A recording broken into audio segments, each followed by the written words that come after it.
Let me just talk really specifically about these here, and don't want to leave anything out. So the yips, what we would call the yips, they're negative thoughts, my thoughts about me, or they are doubts. They all become distractions. They create indecision within us. We start to think a lot. We have a lot of language, a lot of words going on inside our heads when this happens. Ego, how do I look? What are other people going to think about me? What about the past, my failures in the past? What will happen in the future, either good or bad? All of these things are distractions from the performance that you're trying to do at that moment, especially other people's thoughts about me. Now, Debbie Cruz down at Arizona State, she's like the world expert scientist on how the brain is working when people are playing golf. She talks about the yips as an imbalance in the brain and all this noise going on here, and she has some simple ways to work on this brain balancing. We like to use the Mendy and neurofeedback. Peak Achievement Trainer, direct neurofeedback, we like to do that. And she will put people on a balance beam, because when you balance, the two hemispheres of your brain have to play nice and work together really well. So it brings the brain into this quiet kind of balanced state that's especially good for golfers at the 1 second before beginning the shot. 1 second before beginning the shot. Right when we want the brain to be quiet and you just execute. You've already chosen what you're going to do, you've committed to it, you're going to execute that. That's where we want athletes, business people, whomever to be at. So she talks about balancing in that. So we started with the Mendy, which is a blood flow, frontal lobe blood flow neurofeedback device, having people stand on a balance board or one of those balls, half balls in your gym. And while balancing, work the Mendy. It brings the brain into that kind of a state.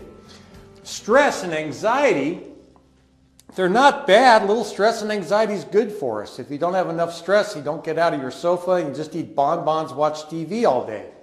So stress is not a bad thing. It motivates us to move our feet and go do something good. Too much stress, that gets into the anxiety category, and that's when the brain is saying you've got to move your feet and run away. So a little stress and anxiety is good. It's motivating. It encourages us, motivates us to prepare better, which helps us to be more successful. We work harder and we actually execute the plan. So a little bit of stress is good. High levels jam up our brain, and the amygdala will hijack our brain. We'll talk about that on a future video about amygdalas and how it hijacks our brain. Worry, again, it's the question of, can I handle it? If your answer is no, I can't handle it, yep, you're going to worry. Maybe not, or I doubt it. All of those will cause worry. Do I have the resources to solve this problem, to get out of the situation, to overcome this obstacle? Do I have the resources for that? Fear is always for a specific reason. There's a specific thing. It's the rattlesnake. It's the, whatever. But not only is it a specific thing, it's about the future. What bad might happen to me in the future from this specific thing? That's what fear is about. It's a specific reason, and it's always about what bad thing might happen in the future causes fear. Now, fear of failure is a whole nother category that I did not put up there, but let's think about this. You're the businessman giving the presentation. Fear of failure is huge. You are the quarterback at a D1 school, you're the quarterback in the NFL. Fear of failure is always talking to you. It's not what you want in the front of your head, it's not what you want to be thinking about, but it's always talking to you. When this happens, our task, our job, our sport, it goes from being fun to being awful work.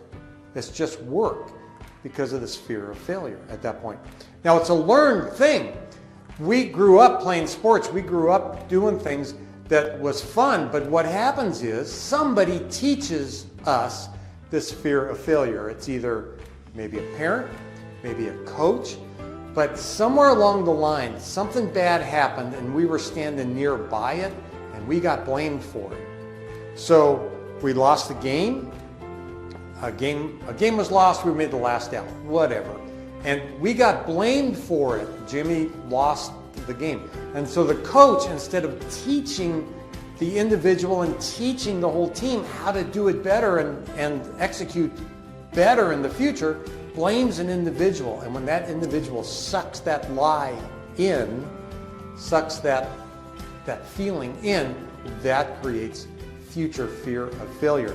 And we're going to talk about lies and how they rattle around inside our head, our mind, our heart, and really limit us. We're going to talk about that a little bit later on.